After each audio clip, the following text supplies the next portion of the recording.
มันตรงเนี้ยนี่แมว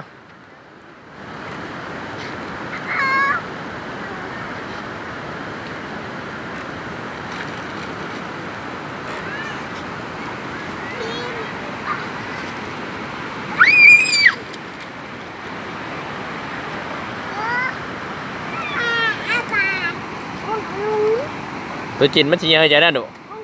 ใจมันกินเขาป่ะมันติดการมือจ้าเช็ดมือเนี่ย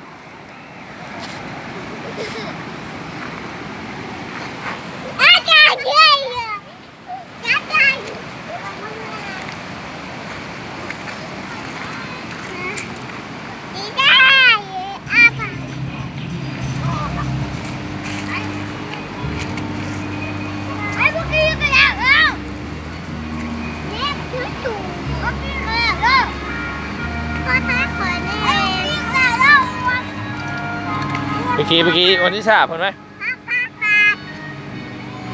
ขี่วันที่3ไหม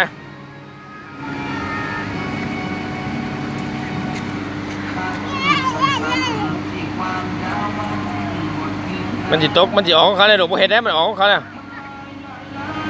โบเห็ดหัวมันเวทมันจิตกหัน